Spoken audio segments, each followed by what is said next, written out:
All right, so welcome everyone to the last of our beef webinar series. We are going to take a break after this until we found out, trying to do it a little bit longer last year, that when the daylight gets extended and warmer weather comes, it's hard to get you guys in on the computer, which we fully understand. So we're going to take a little break from this until the fall, probably September, when we'll get started back. If you are here tonight, that means that you're on our email list, so you don't have to do anything. You will get those notifications when we're going to come back on. You'll get one more message from me this spring, which will be the sending out the last of the video recordings, which will be tonight's session. So we appreciate everybody joining us. It's really good to see a lot of familiar names on the screen. You guys have stuck with us pretty good, and we do appreciate it. So tonight we're going to do sort of a catch-all, since we're approaching spring calving season, going into summer, and we're not going to be with you for a while. We thought we would just kind of go around and let the specialists give maybe a management tip or two for you to pay attention to going into this season. And so we didn't really talk about an order or anything. Up on my screen, who I see first is Dr. VanValin. So I'm going to ask her if she's ready, if she'll get us started off tonight. And we're just going to spend a kind of a brief time and give you a little bit of information, and then we'll have some opportunities for questions at the end. So Dr. VanValin, it is all yours. All right. So this is a topic that I get lots of questions about, and I've actually gotten quite a few questions kind of here in the last month or so about picking out a mineral and looking at mineral tags, and how do I know which one's the better deal, which one's the better mineral. So I wanted to take a couple minutes and kind of talk about looking at mineral tags and selecting a mineral. So we are right in the middle of spring calving for most of us. And so those spring calving herds especially, we are probably thinking about switching over to the high mag mineral if we haven't already. And so I've got two examples here of some information off of two different mineral tags. So these are our actual mineral tags that were sent to me, and I took some of the information off, like the manufacturer and some of that, because I don't really care about the manufacturer. We're just going to talk about what's in them and which one's the better mineral. So we've got high mag mineral A and high mag mineral B. And so I pulled the guaranteed analysis section, the ingredient section, and then from the directions part of that mineral tag, I pulled out what the target intake is. So right off the bat, that target intake is really important when we start trying to compare one mineral to another. Because if one is, say, a 4-ounce mineral and the other one's a 3-ounce mineral, then the numbers aren't going to necessarily match up apples to apples. So right off the bat, that's one of the first things I want to look at. In this case, they were both 4-ounce target minerals. So we can now go back and look at that guaranteed analysis section and really start looking through some of those differences.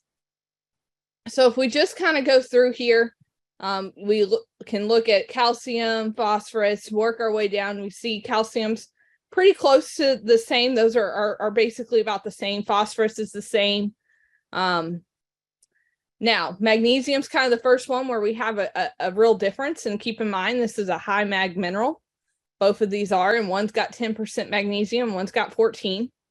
Moving down, we've got potassium's about the same. Manganese, we've got quite a big difference there in manganese. Another big difference in cobalt. Copper, got some differences there. Iodine's pretty similar. Selenium is pretty much the same, and keep in mind, selenium's that one mineral that we're regulated in terms of how much we can feed. And so for a 4-ounce mineral, this 26, 27 parts per million is going to be about as much as you're going to see in any given mineral. Little difference there in zinc, and then quite a big difference in some of our vitamins, right? So the next thing I kind of go over, I want to look at this ingredients list, and this can be really cumbersome. There's a lot of big words in there, and trying to figure out what is it that I'm actually looking for, right? So I'm not going to read through every single one of these, but we'll go on to the next slide and kind of pull out some important things. So one of the things I always recommend to folks is you can take our UK beef IRM mineral specs, and I will share those in the chat when I get done. And you can use that kind of as a guide. Now, some of our local feed mills and such will actually mix that mineral for you based on that information. But even if that's not available in your area, you can use that information as kind of a guide, right? So we've got general recommendations, and those we've got a high mag mineral, a stalker mineral that's got an ionophore in it, and then a basic cow-calf mineral. So this is what the recommendations are for a high mag mineral, and you'll notice I made some notes where it was appropriate. So magnesium should be from magnesium oxide, copper, at least a fourth of that should be from an organic or chelated source. We don't want any copper oxide in there. Selenium, we want half of that to come from a selenium yeast product, and then no iron oxide for coloring. So if we go back and we look at those minerals again, I've gone through and I've kind of worked through each of these, and if it's green, it means it either meets or exceeds what's in the high mag mineral recommendation. The yellow is something that it maybe doesn't meet or exceed that, or it is different than what we might have on there, but not necessarily a bad thing. And then red would be things that are maybe a little deficient or not necessary to have in your minerals. So right off the bat, both of these have magnesium oxide in them, but keep in mind that we had a recommendation around 12 on there. I typically tell people 12, 14% on magnesium, and a high mag mineral, this one's only got 10. If you kind of go through the rest of these, manganese falls short, copper falls a little short, while the selenium concentration for high mag mineral A is good. When we look into the when we look at the sources, we've got just sodium selenite in there. And if you remember back, I said we wanted half of that to come from a selenium yeast source. So if I look over here at high mag mineral B, I've got both sodium selenite and selenium yeast. Now, I can't tell just looking at the tag if that's 75% sodium selenite and 25% coming from selenium yeast. But I do know that, hey, at least it's got it in there, and I can ask that question of my mineral dealer or my feed mill, and they should be able to provide that information to you. So again, looking at mineral A over here, there is no sodium selenite in there. The reason why this zinc amino acid complex, manganese amino acid complex are in yellow there, and same thing with some of these sources over here, is that we really don't need a chelated or organic source of things like zinc and manganese. We don't typically see deficiencies of those. When we talk to the folks at the diagnostic labs in the state, that's not something that's very common, because we have quite a bit of zinc and manganese in most of our forages. So again, most of the time, it's not necessarily something that would be necessary. Now, they both have copper. This one has a copper amino acid complex, so that would be that chelated or organic copper. If you look over here, this one's got copper proteinate and basic copper chloride. Those are, again, chelated or organic type minerals that are more bioavailable, would be the word that we'd use, than say just regular copper sulfate. So one of the other things, just kind of looking through some of these too, this one's colored with iron oxide. Again, just something that's not necessary. Both of these have a vitamin A, D, and E in there. Typically, we don't have to supplement vitamin D to beef cattle that are out on pasture. But a lot of times these feed mills are using a vitamin premix that they're purchasing in and then mixing into this mineral. And so they may have an A, D, and E premix. And so the vitamin D is coming along in that way. The other thing that you'll see is, obviously we have some pretty big differences in those vitamin A and vitamin E concentrations across these two particular minerals. So I'm going to ask the question, which one's the better choice, right? If I'm just kind of going through here and looking at the amount of green on the screen versus the amount of red, high mag mineral B would be the one that I would pick if these were my two options, right? And the kicker here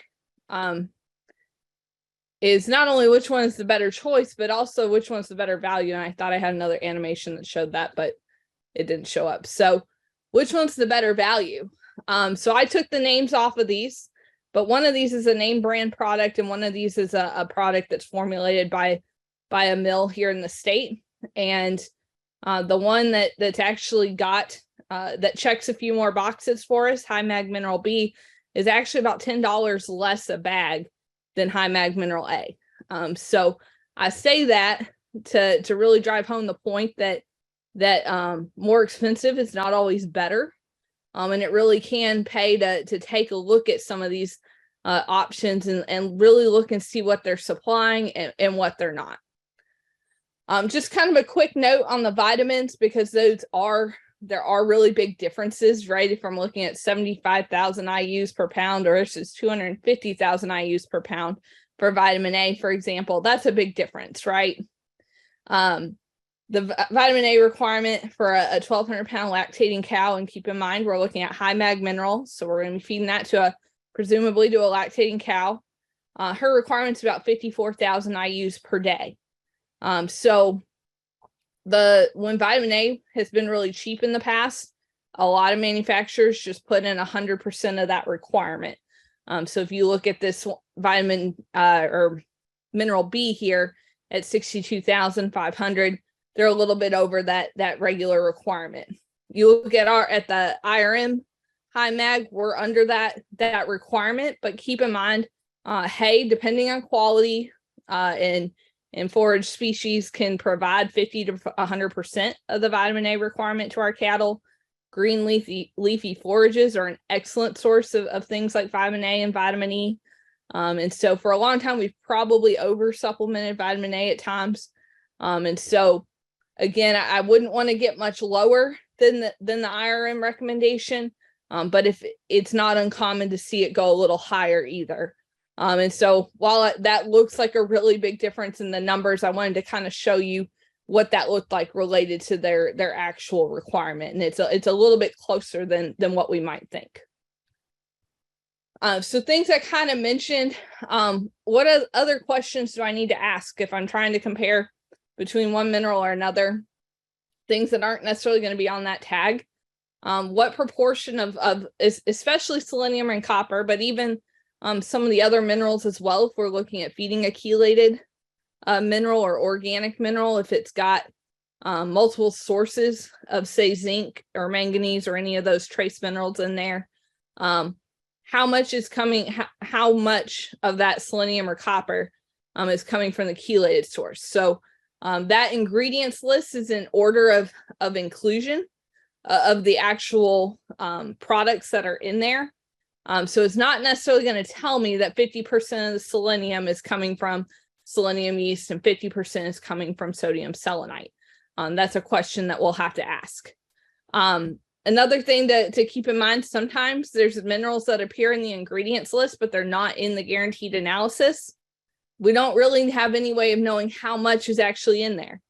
So if that's something that you notice, that's another question to ask. Of course, it's not a guaranteed analysis, or it's not regularly being tested that way, but just keep that in mind. If you're looking at two different products that have, one may have way more minerals listed in their guaranteed analysis than another, those are potential differences. And then you'll see in that list, obviously these minerals and salt is mixed in with some type of a feed stuff.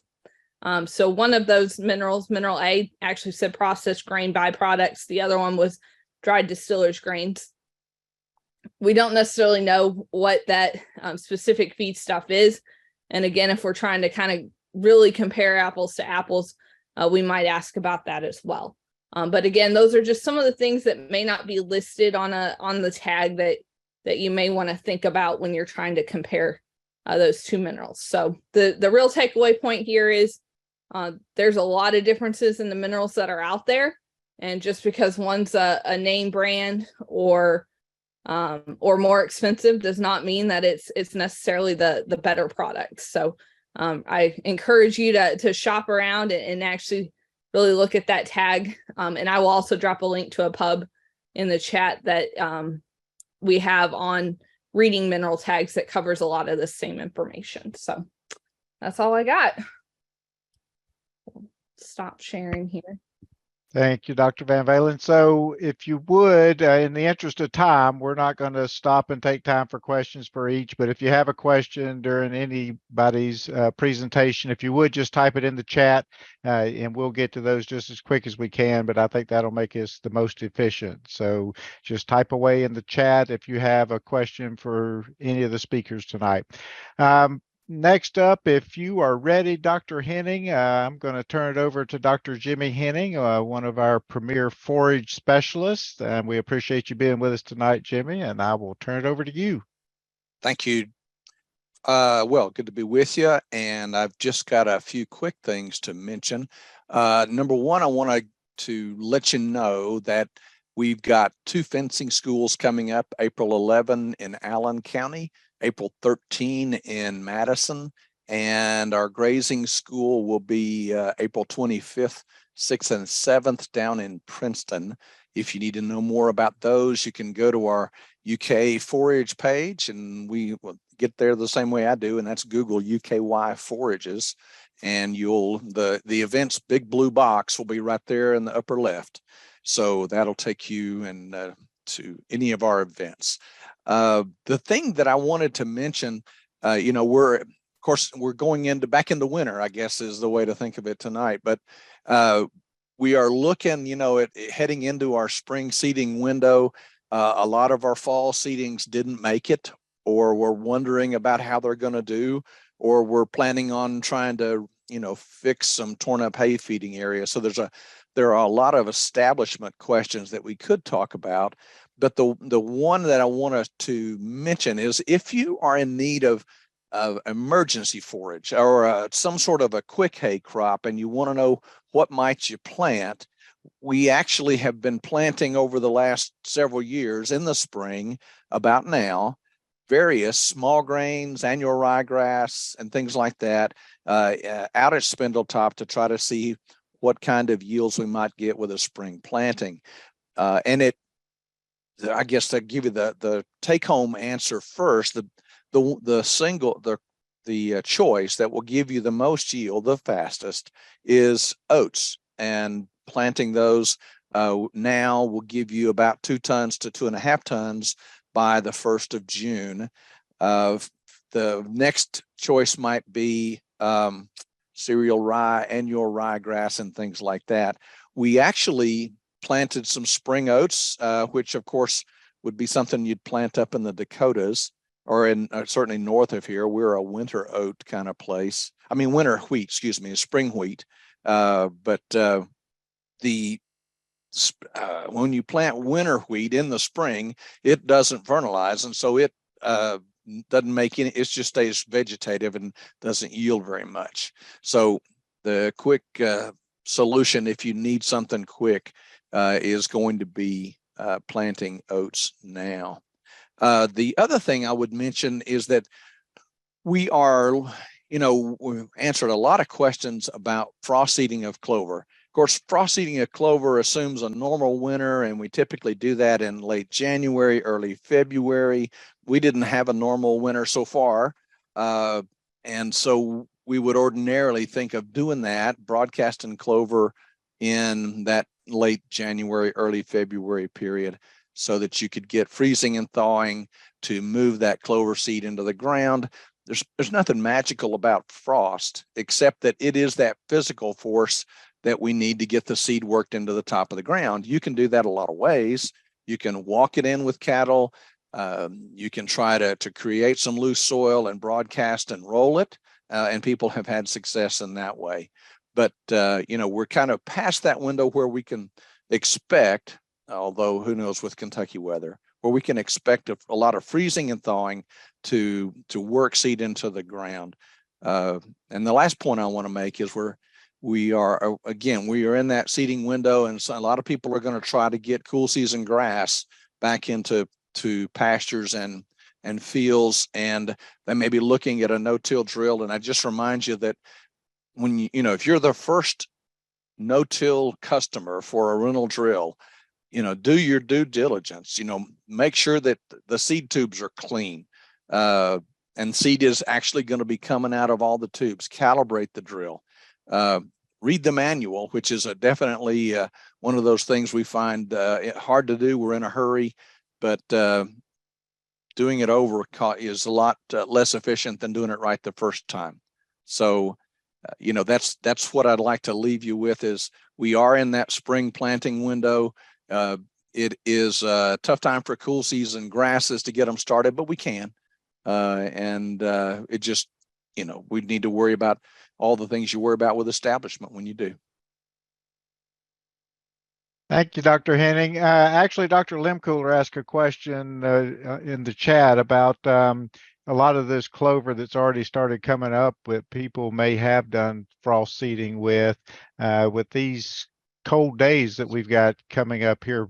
Well, today and moving forward, it looks like several low 20s. Is that going to hurt that clover? I would say I don't know for sure. There are stages where the clover is more sensitive than others. I guess I would just walk the fields and take a look. And I'm not smart enough to tell you better than that. All right. Well, I appreciate it. And if Dr. Lehmkuhler wants to follow up, he can, because he's next up. So there you we're go. going to introduce Dr. Jeff Lehmkuhler and turn it over to you, Jeff. And we appreciate you being on tonight. Thanks, Dr. Bullock. No, Dr. Henning, we were just out on some farms that had frost seeded, and you could see that clover that had already germinated and was starting to come up. And that was one of the questions that was being asked is, what are the odds of losing some of that? But of course, there's probably some hard seed maybe yet that hasn't germinated that still may come up later on, right?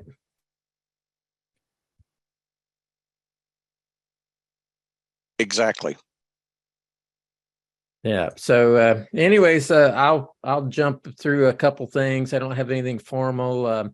Just wanted to kind of mention that a lot of questions have been around kind of feed prices and commodity prices, and just understand again that 90% of our commodity feed price is explained by the price of corn and beans, because a lot of the products are derived from corn and beans and or alternatives to those feeds. And if you kind of watch the futures markets a little bit, that gives us a little bit of an indication of where things may go. And, that March corn futures was around 627, and we look out to September, that falls down to 570, and December's in that 561 range right now. So market signals would tend to say that as we move through the first 2 quarters of this year, feed prices should come down, all things considered.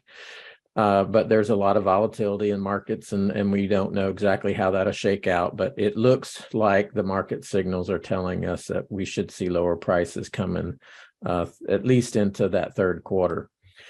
On the flip side, since our Ag Econ folks aren't here, I'll just kind of mention on the positive note, you look at the cattle futures markets, March is 190. You get into September, we're at 218.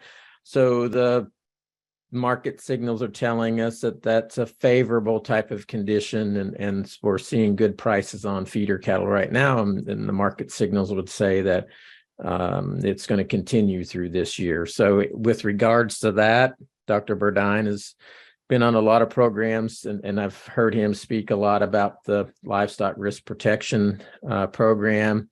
And that's something that folks may want to think about this year, especially our backgrounders and our stockers, to try and put a floor on cattle and pay that insurance price, since it is pretty heavily subsidized on that premium this year, and to give you the opportunity to protect that floor. Also, then, as we think about moving in on our stocker cattle systems, don't overlook our opportunities to add value to these cattle by maintaining performance, and that can be through some of our animal health kind of management things, such as keeping our internal parasites under control. One thing that I think we forget about too is that the fly issue and the drain on performance that flies can have, and the research is pretty solid on the weight loss that we'll see on heavy burdens of horn flies and biting flies. And I don't know if Dr. Arnold will touch on this any with the ticks, but there's, certainly some other things to consider about why to have a good external insect control program. Implants, don't overlook the opportunity to gain some value and weight through use of implants. They still still continue to be one of our tried and true management tools we have to add additional weight gain. And the data on stocker cattle would tend to tell us 1/10 to 2/10 of a pound a day additional weight gain when we implant cattle. And so if we've got 100 to 120 day implant, you can expect somewhere between 10 and 25 pounds of additional weight at the end of that payout on that implant. And so with high cattle prices, this is the opportunity to take a product there and add some weight and some value at a relatively low initial investment and a high rate of return. And so I'll just throw that out there for you to consider.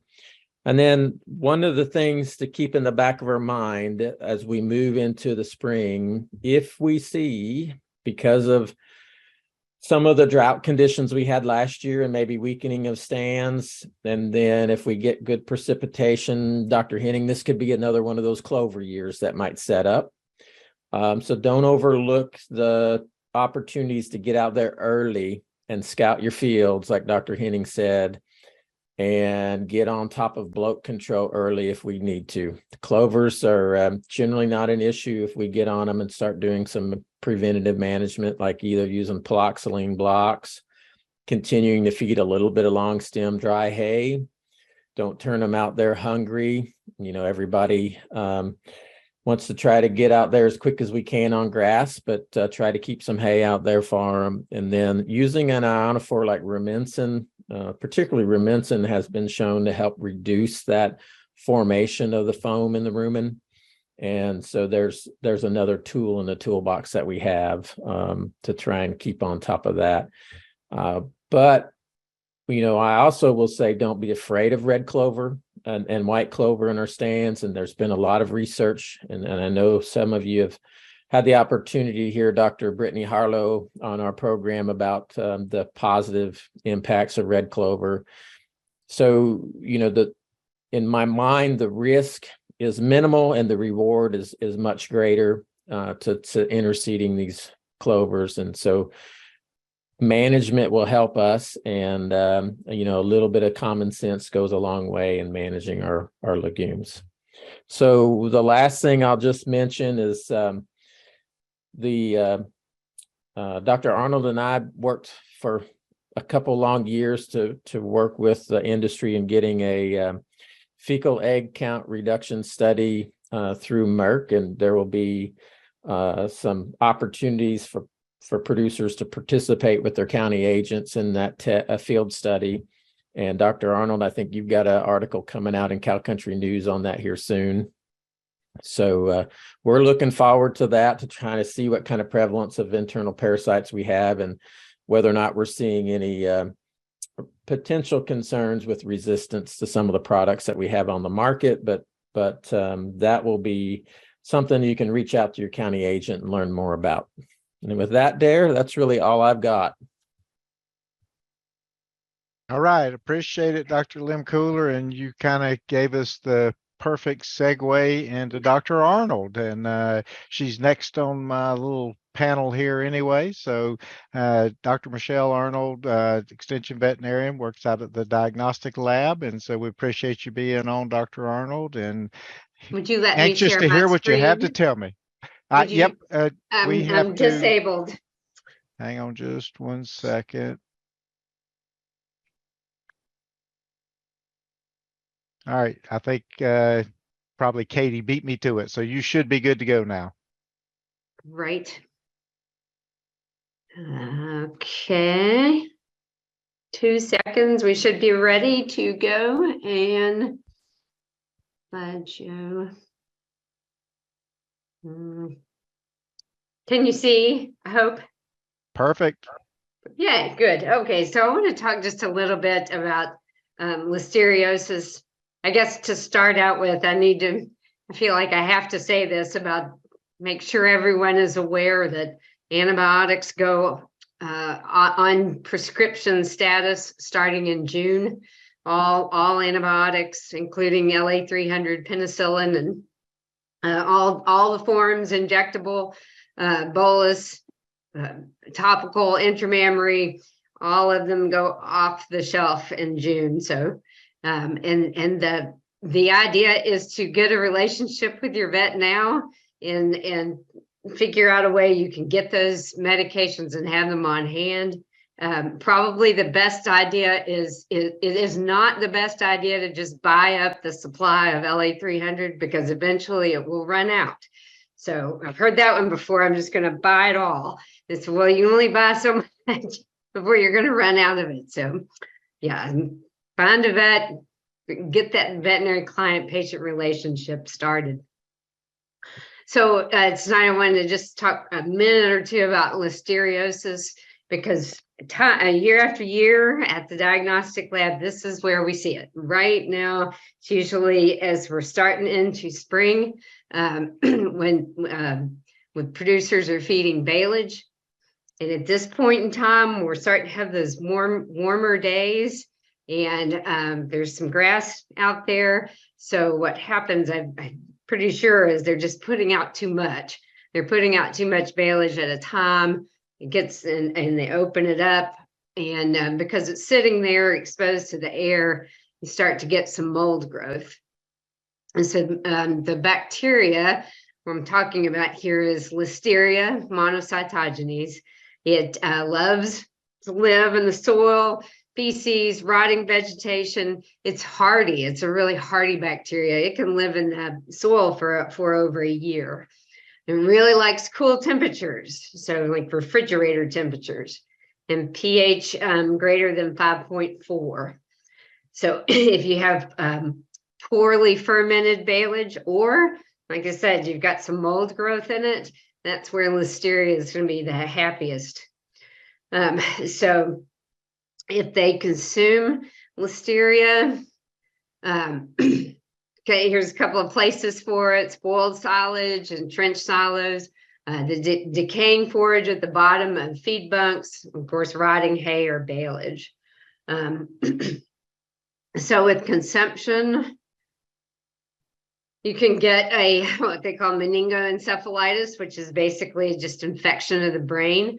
The bacteria goes in to the animal usually through cuts in the mouth, some kind of opening in the mouth, whether it be a cut or it can be where they've lost a tooth. And they go in, enter in that way and can follow the nerve tract to the brainstem. In those cases, this is Listeria is also referred to as the circling disease because it's neurologic. So oftentimes cattle will just circle. They'll just go around and around in circles. It hits on one side of the brain, so they'll circle towards that side. See, I think I have a picture here. This is a good picture of one that has this unilateral droop, facial droop. So you've got the droopy ear, droopy eyelid. A lot of times you'll see slobber come from just one side of the mouth. So it's a neurologic condition, and it also causes abortion. Oh, I'm going to go back to the silage eye because it will do this too. And that is, besides their neurologic effects, Listeria can get into the bloodstream and also into the eye and cause an infection. Tearing, blinking, photophobia. I think this is a better picture on the next screen. You get that bluish eye. That's an anterior uveitis. So this is not like a pink eye. This is happening on the inside of the eye. So poor quality silage fed in ring feeders where they're sticking their head into the bale is a source, a time where they can get that silage out. And then lastly, listerial abortion. We see a lot of that this time of year. So it can occur at any stage of pregnancy, but by and large, it's usually right at the end. And we see a lot of stillbirths, weak calves, as well as abortion. So route of infection is through the GI tract, causes a bacteremia, which means it goes into the bloodstream and then gets to the fetus and the placenta. So that picture there, it's a special stain, and all those black pieces there is actually the listeria organism. Another problem we see this time of year is a fungal abortion. Overheated baleage, great place for fungi. So fungal spores can be inhaled or ingested, and they can set up shop in the uterine caruncles and resulting in abortion, usually in the last third of pregnancy. It's actually one that's pretty easy for us to diagnose when it's a fungal. Just as a reminder, I always like these pictures, just a reminder of where these things set up. So you got the uterine wall. It's a cotyledonary placenta. It's the uterine wall. So the maternal side is the caruncle. The fetal side of the placenta is the cotyledon, and the two interdigitate, and that forms the placentum. So a lot of these diseases actually set up shop right in here between the maternal and the fetal interface. And that's why we get abortions. And a lot of times we find the cause in the placenta. It's not necessarily in the fetus. A lot of times it's in the placenta. So mycotic abortion from fungus really causes a nasty looking placentitis. We get a thickened, leathery look to the placenta. And bacterial abortion is another possibility with poor quality silage baleage, again, where they're starting to get some deterioration. So the Bacillus species, definitely same situation, can cause abortion. And so we'll be careful this time of year. We got a lot of cows in late pregnancy, and these are the kind of type of situations where we'll see 3 or 4 abortions at one time, or stillbirths really quickly, like within a week or two. Nutritional deficiencies. This time of year, they say February breaks them, March takes them, because they've made it all winter, but for some reason they just can't get through March. Poor quality baleage, or the same goes for poor quality hay. It will lead to loss of body condition, especially late gestation and early lactation. So, those are the things to be careful of. If you've got some in poor body condition, this is the month that they will die. So we see them every year, late winter, when we get starvation cases in at the lab. So just remember prevention, proper harvest and preservation of those, of the baleage. Cover holes immediately with tape, because those are the areas where you're going to have the mold set up. And then the other thing is to make sure that poor quality silage isn't fed to pregnant animals, and spoiled silage needs to be thrown out. You don't have to feed it all. You've got something that is moldy, needs to go somewhere where the cattle can't get to it. And when outside temperatures are on the warm side, don't put out too much baleage at one time. So that's all I've got. All right. Thank you, Dr. Arnold. I appreciate it. Once again, if you have any questions, please type them in the chat. We'll get through all of these, and then we will try to answer any questions if you guys have any. So just put those in the chat and we'll get to them in just a little bit. All right. Next up, I'm going to call on Mr. Kevin Laurent. If you there and ready, Kevin. And I think you had some slides to share, and I will turn it over to you. I'm holding Dr. Anderson to last because I have a feeling he and I might talk about some similar things. So I'm going to let him go next.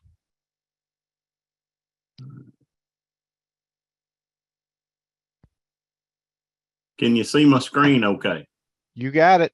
All right. So what I want to hit, rather quickly, I had the chance of finally attending one of Kenny Burdine and Greg Hallich's Stocker Profitability Schools.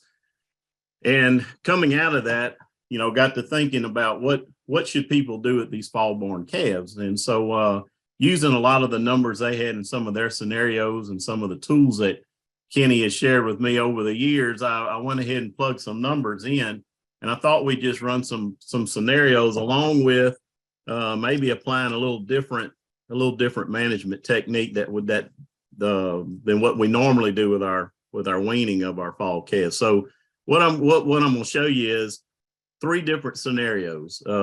Taking these April born calves and going to an August, trying to target that August market, and go to a dry lot, and in that case, 10 pounds of feed, 10 pounds of hay, and about a 2.3 average daily gain throughout the summer. Maybe then the second scenario being April through August, but do it on pasture with some supplement to try to keep our gains at 2 pounds a day. And then the third scenario is sort of an alternative, something that Oklahoma State research has shown delay weaning of these fall born calves instead of weaning in March, April, May, trying to wean maybe more June, July. In this case, what I came up with was weaning in June, selling in August. And then after, when we wean in June, go ahead and put them through a 60-day preconditioned period, whether that be on pasture or dry lot with hay. But we would feed those calves about 10 pounds a day and hope to get about 2.5 average daily gain. Now, these are the prices for feed and hay and interest and whatnot that I'm using in these budgets. $325 on feed, $80 on hay. Let's see, let me see if I can get this going here. 80 on hay, 6% interest, 1% death loss. This minus 10 basis off of the board. Jeff talked about the board being really high right now in the livestock risk insurance, and it really is. I mean, it's got some opportunity there. So that's where I'm basing some of these outcomes here. So we can go to the next slide here. Slide won't advance. You got to put it down on the little arrow down the bottom left, Kevin. Bottom left. Oh, here we go. Okay. All right. So here's what I've got here. So we got starting with a 530-pound calf in April, valuing that calf at $240. I looked at the value added average for last week. We're at $230 right now. So we're still, there still could be some upside as we get into April, but putting that value at $1272, and here's, the end weight 806 with this average daily gain. $10 off the board. The board was $215 today for August, so I'm using $205, putting our basis on there, and so on. Look at like about a return of about $62. Now doing this on pasture with some supplement, again trying to attack some of these high feed prices. Let's see if we could do it on pasture. It looks a little better, right? Looks a little better. We got a return of about 94. Now let's do the delayed weaning. We wean these calves in June. Let's say they weigh 650 in June, and instead of selling them off the cow, let's say they value them at about 220 in June. Let's put them on feed for 60 days in some pasture, or you could dry lot. Dry lot might, for just 60 days, dry lot hay is really going to add about $2 or $3 more per head. It's not that big a difference here, but a 2.5 average daily gain. We put more feed towards them. Plus, we've got a calf that's ready to eat, ready to hit the ground running. Really, mom's only giving him a snack, really, to speak of by the time June runs around. Here's a calf that's ready to go, and I think we'll get some good gain out of him. So if he finishes at 800, and the costs associated with that, we've added $33. Now, obviously, this doesn't tell the whole story, right? So if you look at this right now, you'd say, well, why would you do this? Well, let's go to the next slide. And if we value that calf back from April, okay, remember in April, that calf weighed 530, okay? And so you weaned him at 650 in June, but his beginning value, if you'd have sold him off the cow, was actually would have been 1272, right? So if you do the math here, look what you got. And I added a $30 charge to this cost right here. And that's basically interest, your 6% interest to hold that calf another 60 days at 1% death loss to hold that calf that time period, and mineral. So you add another $30 to your cost, but look at your net compared to the pasture scenario. You're about $60, $70 better. Okay, almost $70 better, and definitely, you know, better than just a straight feed thing. So something to consider. I think a lot of times we hear people weaning calves in March, and you know, and obviously, you know, your situation may depend. Everything depends, right? If you got cattle in tough shape, you got grass that's marginal from last year's drought. You know, this may not be something, a good strategy for everybody to use, but it's something if you're in good shape grass wise and whatnot, this may be a way to, you know, hold that calf, get that calf to that yearling, that seasonal yearling market at the end of the summer and cash in on some of that, and maybe add a little more money to your bottom line. One caution. What they found in this research from Oklahoma State is not to do this with young cows. So first calf heifers, you know, nursing their first calf, definitely not candidates for this delayed weaning. They did find a depression in pregnancy rates compared to mature cows when they weaned in July versus April. Now, their July is a little more extreme than what I just showed you.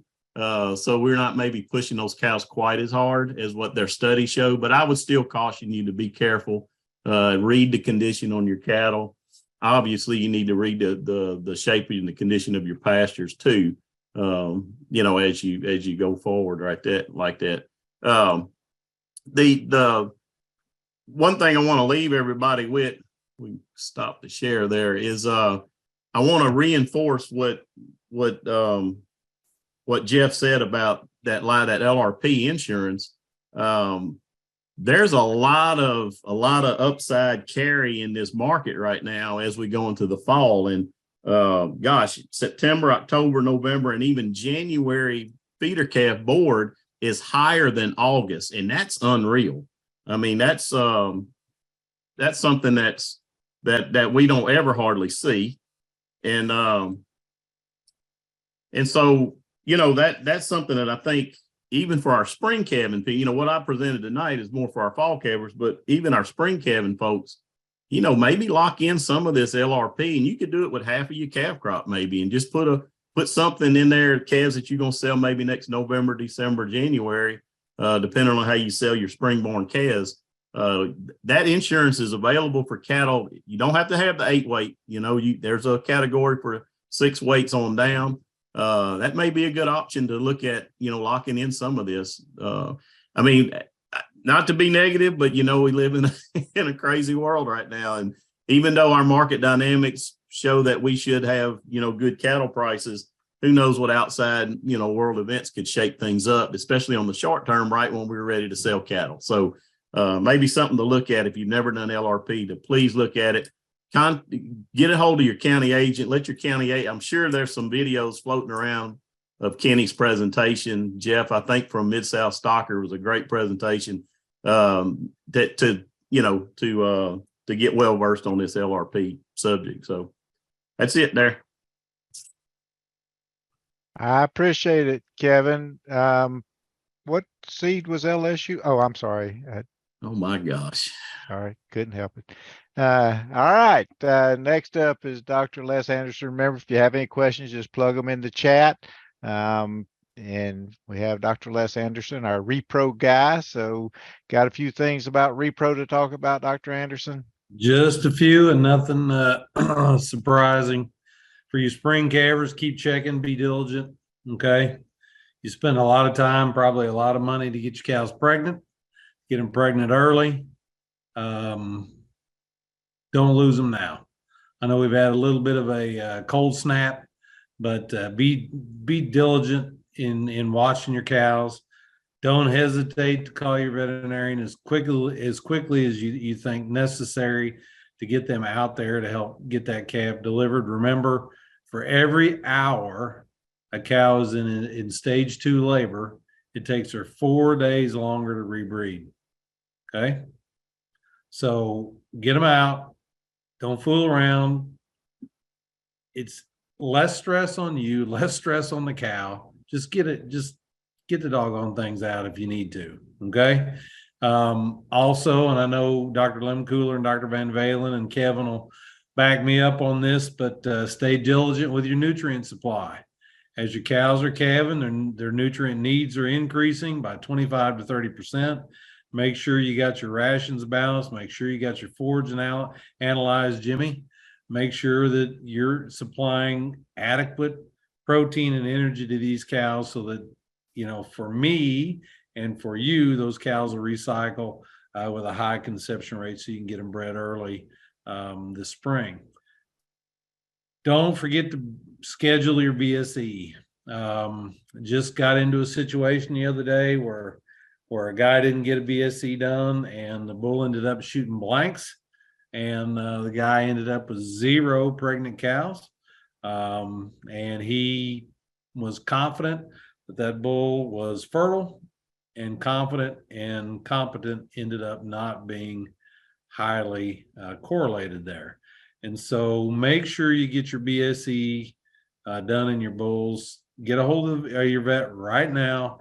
Get them scheduled as soon as possible. If you're turning out May 20th, you want to have that done no later than April 20th, mainly so that you can go buy a bull, Dr. Bullock, if you have to. If you can get a replacement, if you keep waiting and keep putting it off, you're going to end up getting yourself in a bind. So get that BSE scheduled. There's a lot of counties that have BSE days and so forth. So just get a hold of your herd vet, get that done, and take that risk off your plate. If you're going to do fixed time to AI or any sort of synchronization, make sure you get your supplies bought in, get your seeders in, get your AI techs scheduled. Go ahead and, if you haven't spent the last couple of months going through your EPD list, make sure you use bulls of known high fertility with semen of known high fertility. Make sure you use bulls that match your marketing plan. And Dr. Bullock, I'm not going to talk anymore about genetics, but if you go ahead and get on the stick now, you'll make sure and get the bull that you wanted at a price that's probably going to be fairly reasonable. Fall calvers, please preg check. Please. This winter, even though it was mild for most of the winter, Dr. Arnold, I'm running this into some disasters.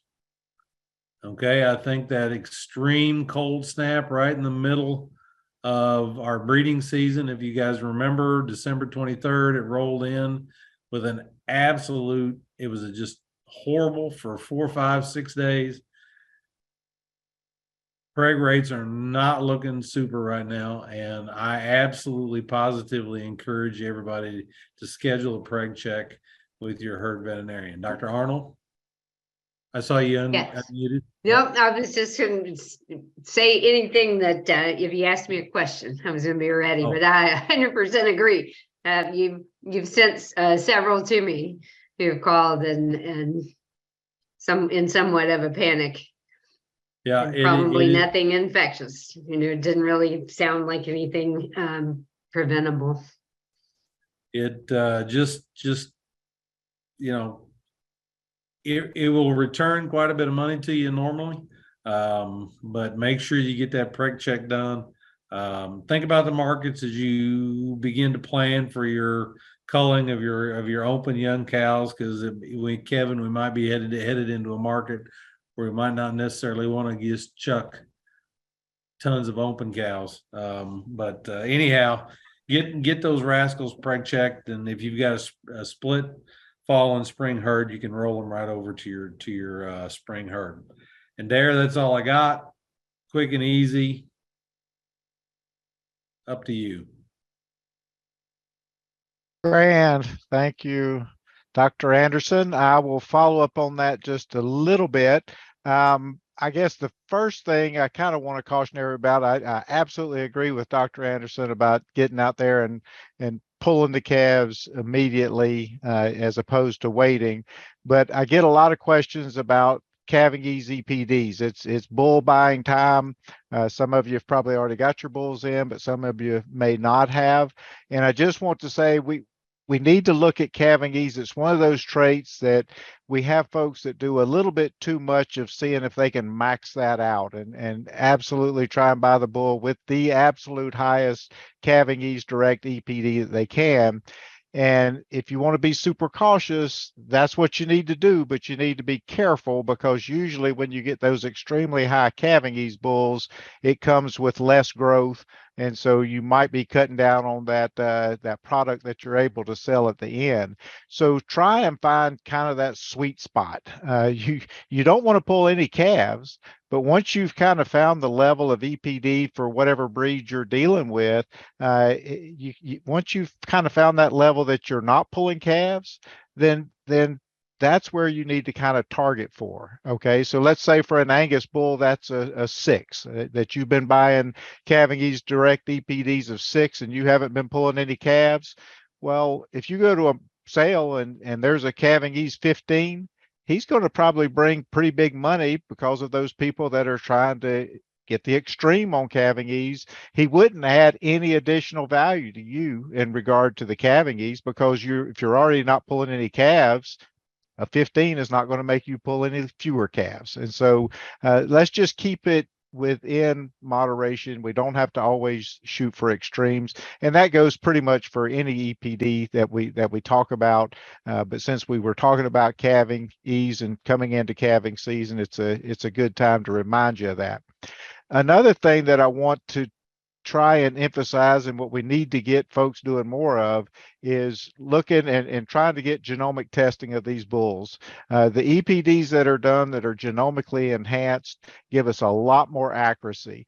And so it gives us more confidence. And therefore, when we have a bull that's been genomically tested, we can kind of, maybe cut it a little closer to the edge than with a completely untested bull in terms of accuracy. Because if I have just a normal accuracy yearling bull, it's going to be 0.05 to maybe at the best 0.1, 0.12.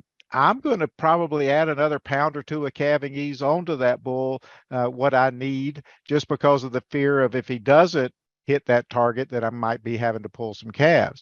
But if that bull's been genomically tested, I might be willing to keep it closer to that line I've drawn because I can have more confidence that that bull is going to be as we're predicting with that EPD.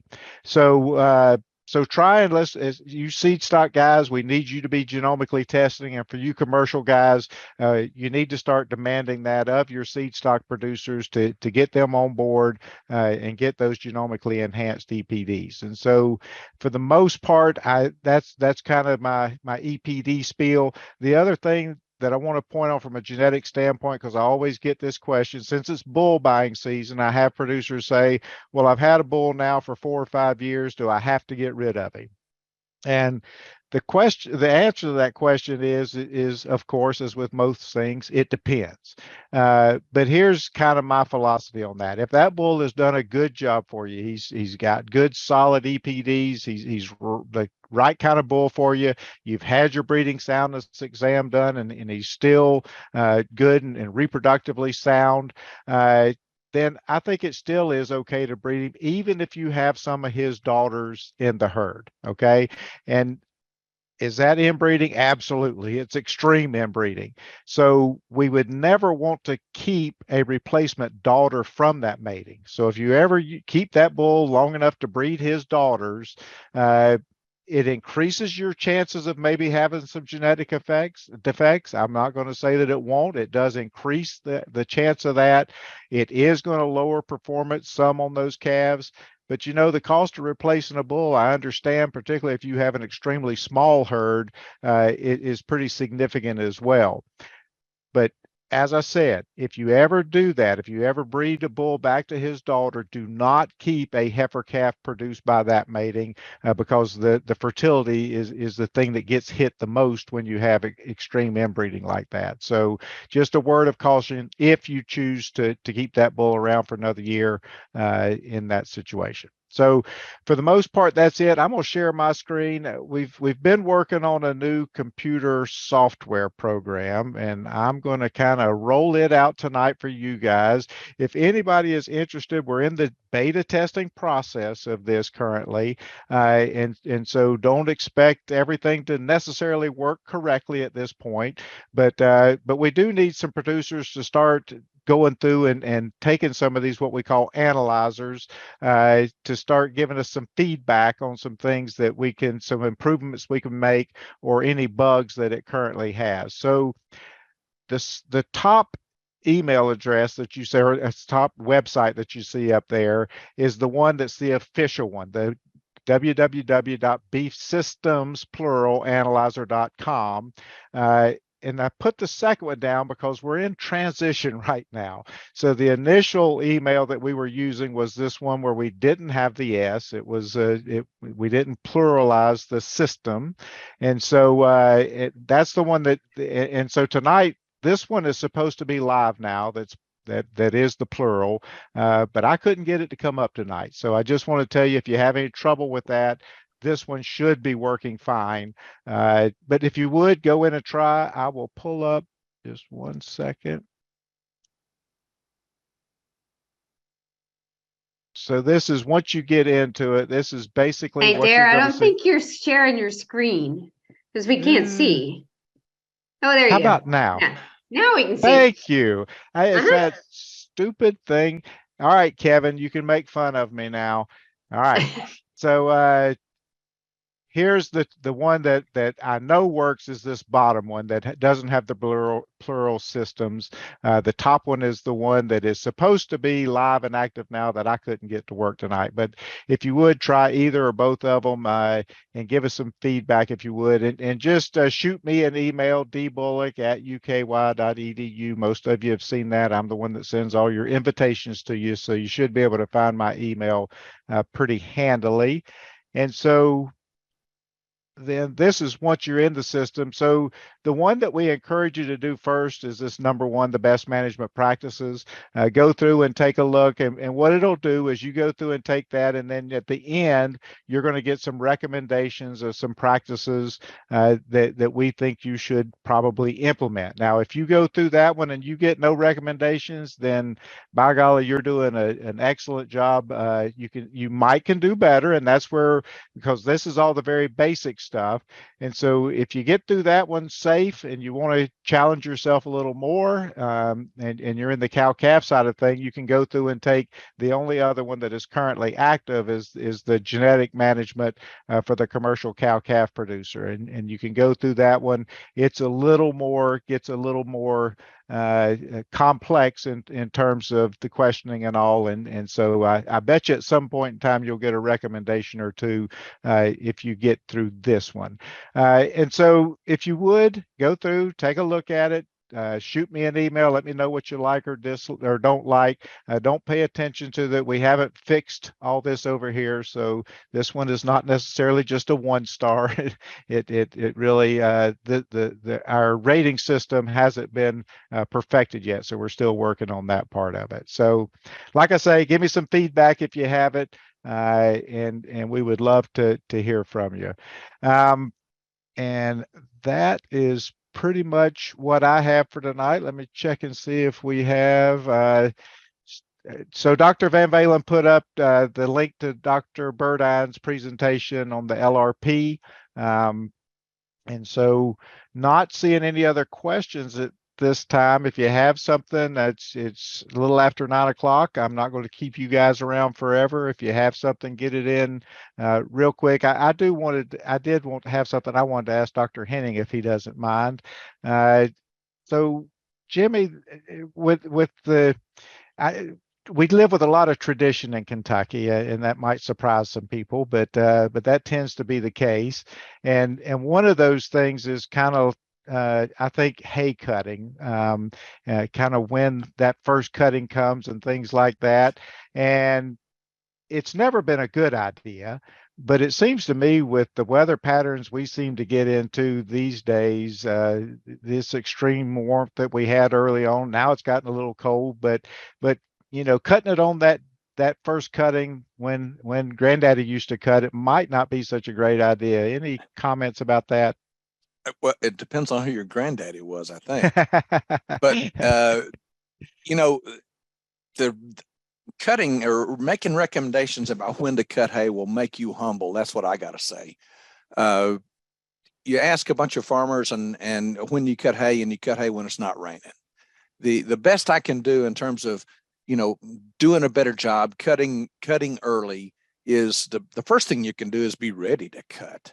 Make sure the equipment's working and those sorts of things. We sometimes get a stable weather pattern, sometime in that early May window. I think the thing to do is just what you do last year. Try to do it earlier and make your cutting. Now I guess that means I've been beat up plenty of times trying to figure out when to cut hay. But one thing I would like to say is that there are very, very few really bad hays, but there are a lot of bad diets. If you make hay and it suits your purpose and it's late cut, then hey, it's meeting your need. If you're trying to make it do something it can't, then it's not. So earlier is better. It's a complex can of worms. And for somebody who doesn't make hay for a living, who talks about it for a living, that's what I got to say. All right, fair enough. But I think the bottom line is like you say, we have so much weather dependency, but cut it as close to when you should cut it as opposed to having some fixed time period that you think you ought to cut it, I guess. Absolutely. And that's why we love baleage so much. We can try to get the first cutting on time. Gives us a better chance. Good deal. Any other questions? I'm not seeing anything. How about any of you other speakers? Do you guys have any questions for any of the other speakers, or is everybody pretty satisfied? Is Kevin still on? He is.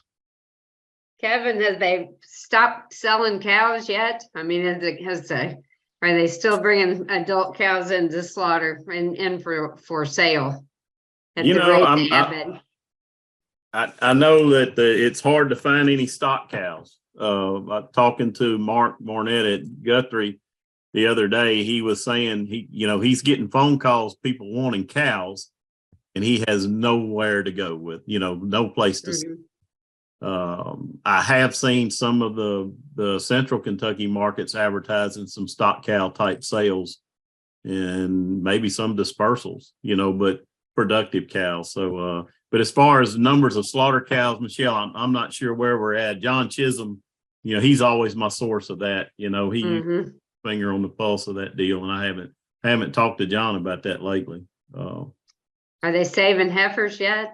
Or is it heifer numbers increasing? Well, I think, and I don't want to step into Kenny's realm, but I think Kenny had something here recently where I think that heifer, the feedlot numbers of heifers in the feedlot has actually started to decrease, if I'm not mistaken. That's the first maybe decrease that we've had in this cycle, and that points to some heifer retention. So I guess those numbers are driven by what's happening with the drought and whatnot in the in cattle country west of us.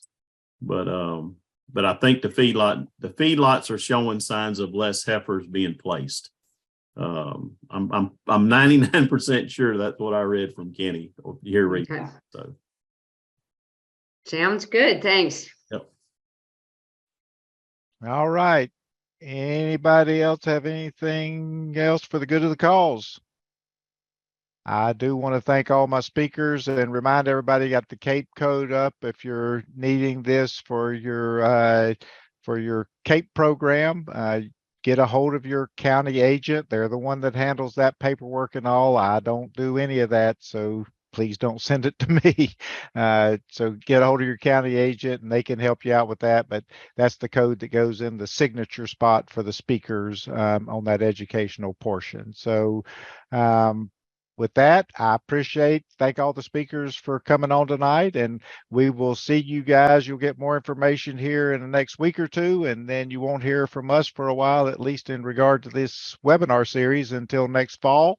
And then we'll get it cranked back up again probably in September. So have a nice rest of your spring and summer, and I'm sure we'll see you guys around out and about. So take care.